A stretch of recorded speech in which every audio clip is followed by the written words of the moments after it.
Whether it's your first time here or you're a regular here at Mr. Super Oz, I just want to thank you for tuning in to the channel.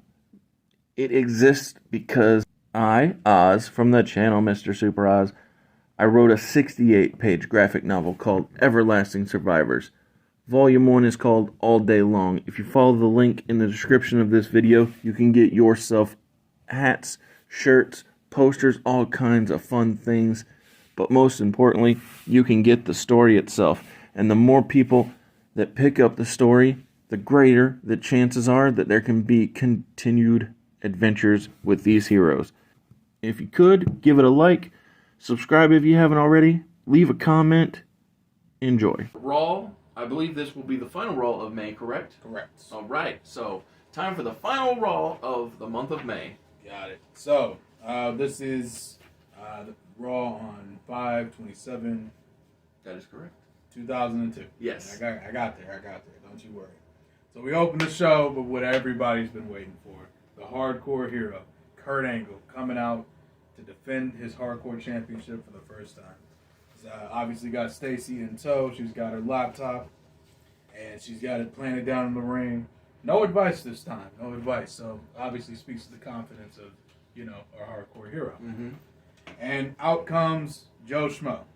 Just some random jobber. Run of the mill, could have picked him up at Walmart type of guy. I know that guy. I saw him at the indie show, and then I saw him at the Walmart, and I was like, yeah. And you're like, you're happy for him. It's like, this kid thinks it's his big break. He thinks it's his moment. And Kurt grabs the microphone from the announcer and says, I got this. What's your name, kid? And he's like, I'm Joe Schmo. I'm the next big thing. I'm the hottest act in wherever the fuck they're at. I don't know where they're at that week. But how far away are we from the Ruthless Aggression moment? About 3 weeks. No way. Yeah. I mean, John Cena's debut? 3 weeks. That's crazy. Yeah. It's that close to King of the Ring? Which is why I'm doing that. Oh, that's great. I couldn't remember. Yeah, no, because I looked it up beforehand, and let me see if I can find the exact date, because I had it. Oh, actually, John himself talked about it when promoting the release of WWE 2K23, because that match, Kurt versus John from SmackDown, is the first match in his showcase, because this year 2K23 showcase is the first ever. Every match in the showcase is a loss by the spotlighted wrestler. I get it, because John never loses. Well, no, because he never gives up. That was their mentality. He said, how good is it, or how important is it to say never give up if you don't lose? So the showcase is highlighting all the times that he has lost but not given up. You know what? That's actually, I gotta give him props. The developers were really smart. And have you seen the matches in this dang thing? So him and Kurt, obviously. Then One Night Stand, him and Rob Van Dam. Him versus Brock for the title, where Brock demolishes him. Him and Taker at Mania. Him and Rock at Mania. There's speculation that it'll be him and Edge in Boston. Okay. But that's not confirmed, because that's how they do, is they trickle it out. But what did you find out when you looked up his debut? So he debuted on SmackDown on June 27th of 2022. Oh my, you're right. Yeah. So we're at May 27th. You said. Yeah, it's literally the show. As we're on May 27th. So it's the next King month. of the Ring is. Hold up, I'm looking it up. Okay. 23. Yep. So I'm just gonna have him debut on that Raw. Yeah, exactly. And it's perfect. And it's literally gonna be beat by beat, the exact same segment, but with Stacy Keibler out there and with the hardcore title. Yeah. So spoilers. Yeah, I love it though. But so it's so funny. I made while we're spoiling things, I made 2 requests of Josiah. I said, I need these 2 wrestlers, one of which has already shown up in our universe. That is Eddie Guerrero. Right. And the other man is, spoiler, because whatever, it's coming not next episode, but the episode after that. So spoiler, okay. I get Rey Mysterio. Yes. It was hard to convince Josiah of letting me have Rey. For obvious reasons. For obvious reason being he loves Rey Mysterio. But I said, I will give you John Cena and anybody else you want, because I need to run a couple of storylines, and these two guys are very important for it. And Yeah. so, So he convinced me eventually, and I did concede. So I figured this was probably going to be the best way to. oh, I love it, dude, because it's a great introduction. Yeah. Like, so, and we said it earlier in the video. There's some things that we could change it. But why? But why? I know, right? Like, yeah, the big changes instead of having it on SmackDown happens on Raw. Oh, buddy. Oh, darn. and it's for the hardcore title instead of for nothing. Yeah, exactly. Well, I think it was like an open challenge. It was, but it was anyway. it's the same general concept Yeah. of Kurt highlighting the locals and highlighting himself more specifically, which is the most important part. Yeah. So the match ends. Kurt just ankle locks the dude. It doesn't even. Scissor just like literally Of 2 course, seconds they're- in, takes him down with a basic Yeah, no- ankle pick, and then straight into the ankle lock. Well, That's the match. and the thing I love about the way that he won the title and this first defense is it helps solidify the way I see this hardcore division, which is, like I said, the way that I saw or wanted to see the 24/7 division, which is the prove that you're better at wrestling than me division. Pretty And much. and Kurt is the guy to make people question their manhood. And I thought the truth. And so, yeah, no, I'm a big fan, and I'm just a big fan. Yeah, obviously. So Stacy, so I forgot to mention this because it doesn't technically matter, but it's gonna start being a thing. You know how Paul always holds the championship; he never gives it over. Yes. Stacy's gonna hold the hardcore title at Love all it. times. So she'll never relinquish it to anybody. Literally, Kurt will hand it to the ref, and the ref will hand it to Stacy. Okay. So it's just for visual sake. It literally doesn't mean anything, but I like the visual. So. Well, and I like the visual, like we talked about last episode, of her wearing the business suit, the glasses, having the laptop, because it's actually manageable nowadays. Yeah, right. Those days, unlike it was with Alexandria York. I think that's why her boys never won titles, because she couldn't carry them both. Yeah, I'm about to say. She can't carry the laptop and the title. That's ice cold. That's ice cold, man. But yeah, so Man. But yeah, so they celebrate. Kurt obviously sells it like, oh my god, what a taxing effort. But I did it, baby, I did it. And I am going to be your hardcore hero for life, and I will take this championship to new heights. Oh my goodness! What's You up? remember how I said I was gonna? You know how I said I was gonna redesign the hardcore title? Yeah. I don't have to. You don't have to. I don't have to. Have you ever been to wildcatbelts.com? Yeah, actually. Kurt Angle has his own custom championship on wildcatbelts.com.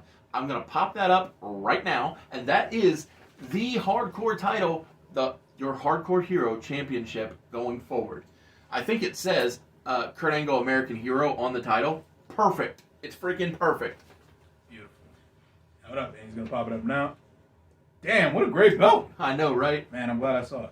Yeah, it's nice. I believe it. Well, good stuff. Kurt obviously is the man Yes. in his own mind, and But legitimately, too. legitimately yes, Yeah. but for the sake of the The story, storyline, yes. in his own mind, Yes. and in Stacy's mind, which is what matters. Yeah, so they walk off, patting themselves on the back. What a great night for them. Kurt says you will continue bringing in premium challengers week after week until he gets bored. And then next up, we have a continuation of last week. Kane, who comes out with Chris Jericho, versus Rikishi, who comes out with Scotty. Kane picks up the win here against Big Keish. Tough match. Keish brings him up for the Samoan driver. Kane is able to wriggle out after a Jericho distraction and nails the choke slam. Good match. Wraps it up pretty early. Right. After that, we have just the Dudleys backstage bragging about retiring Scott Hall and Kevin Nash, which, to be fair, if I retired Scott Hall and Kevin Nash, I'd talk about it all the time. Mm-hmm. So I can't blame them. They're very adamant that they have been the most dominant tag team, not just now, not just in the history of AEW, but period. Mm-hmm. No matter what company you look at us in, WCW, ECW, WWF, we were the tag team, and there's no argument about it. And that's going to long may we reign. There are no challengers that can beat us. And that is when Mick Foley comes in the shot. He's like, well, I'll concede that you guys have had a great run You guys have been holding these championships with pride. You've been impressing everyone. And so I think the next challengers that you guys have to face for this championship should have to earn it. So, we will be having a 6-team tag team tournament. So 6 teams Yes. tag team tournament. Didn't want to make it sound like it said 16. I don't Yes. have that many people. Absolutely. So But we are expanding as the year goes on. right. Yes. But since we haven't expanded yet. Yes, that is true.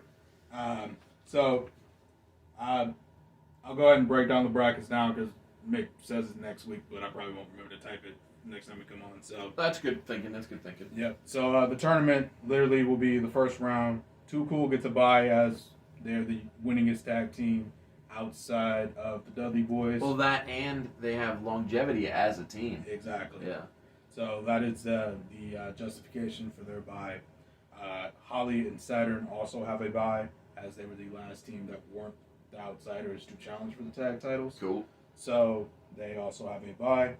And then you have your first 2 tournament matches. Chris Jericho and Kane take on Stevie Richards and Goldust. Oh wow. Okay. And the Oh, Positive wait. Unstoppable. I have a question. Yeah, what's up? Can it be Dustin Rhodes and Steven Richards? Sure. Because I would like to call them R&D Solutions. Dustin and Richards. So that's the R&D, right? Richards and Dustin Solutions. Because I wanted to put together a team on my own bracket called R&D Solutions, being Rodney Mack and D'Lo Brown. But it turns out they were like Shipston Knights passing. So, Barely missed Teddy Long was managing D'Lo Brown. He got let go, and then he picked up Rodney Mack. I was like, dang it! I wanted to call them R&D Solutions. The timing was rough. Yeah. So I'll give it to Dustin Rhodes and Steven Richards if you'll take it. Yeah, I mean they're not gonna be a tag team for long. It's literally just for a little bit. I just think it's a cool name for but a I tag mean, team. it works, so I can definitely make it happen. Well, and here's the funny thing. Let's say that Dustin just likes the name so much that he every time he sees somebody with R, Richards. R&D Solutions, R&D. Raven R&D Solutions, Rhino R&D Solutions. Let's do it. My God, this is gonna be great. All right, got it. Made the change, and then we also changed DDP, Stasiak, and Gunn to Positively Perfect, Unstoppable. Positively unstoppable. Yes. Unstoppable. Yeah. Like I said, that's just a phrase that he uses currently, so I think that it works well for the past as well. Perfect. So, yeah, no, I just love tag team names. You know, whether it's the Hart Foundation, the British Bulldogs. You know, I'm about to say, great tag team name takes you a long way. absolutely. So I'll reiterate, Too Cool by Holly Saturn by Jericho and Kane versus R&D Solutions, and then Positively Unstoppable versus Al Snow and Big Boss Man. Cool. Oh my goodness, that's a heck of an alliance because they used to have a blood feud over a dog Yep. and a kennel from hell. Yep. So they buried the hatchet, had a nice little conversation, and said life's too short. Let bygones be bygones. So they decided to team up for this tag team tournament. Law-abiding head. Oh my goodness. Man, don't Google search that. All right. But that is. At least I didn't say barely legal. You're right. And then finish the Yeah, thought that yep, I I'm got sure you. everybody's figuring out. Yep. Oh my goodness. Well, that's the tag tournament. Yes. The tournament will conclude the week before, not the week before, the show before King of the Ring. King of the Ring. And then the match will happen at King of the Ring. Very nice. Next up, Jazz comes out and states, I don't know how you locked me in that locker room when you were in the match because the door was not locked when you left. Right. But it was when you were attacking my friend. So I don't know what you did, but I am going to get to the bottom of this. Magic. Exactly, magic. It was Papa Shango. Even in the company right now? No, I'm just kidding.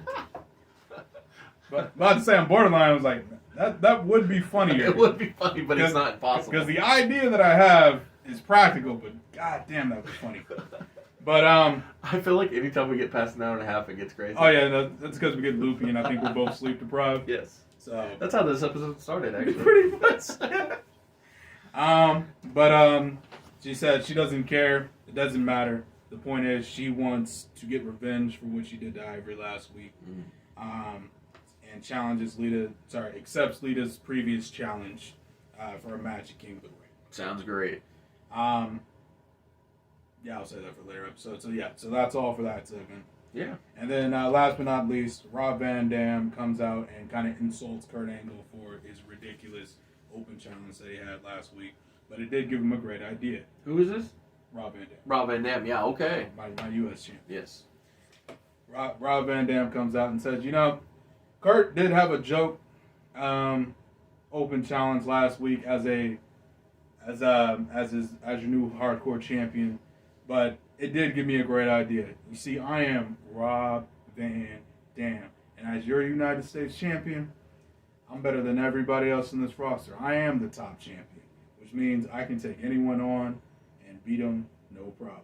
So I'm starting the first week of the one-of-a-kind open challenge. So this week is answered by Stevie Richards. Why, you ask?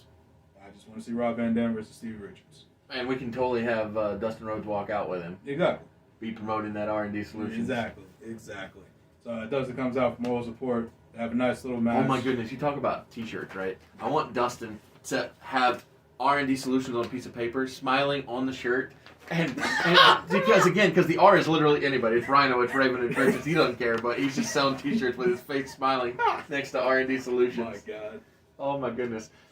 And it's basically Dustin's really a money print machine. and it's like a joke APA, right? Yeah, pretty much. And what I mean by joke is like Dustin and said partner aren't selling their services like the APA, and they aren't drinking and fighting. No, it's just funny. Like it's just goofy. It's just It's like something goofy. I love Dustin. Oh man, great stuff. But yeah, Steven Richards is a great talent who Yeah. was never given that spotlight. Ever. I think the biggest thing they did with him during this era was make him the first ever male valet for Victoria. I do remember that. And yeah. let's be honest, what would you rather have, be in the main event with Rob Van Dam or be the first ever male valet? So I think that you're doing good work. Yeah, I'm trying it at the very minimum, but yeah. If you can't tell, I'm a massive ECW fan, which is why Oh, and so is Mick Foley, though. exactly And so I think it makes perfect it sense. matches up perfectly.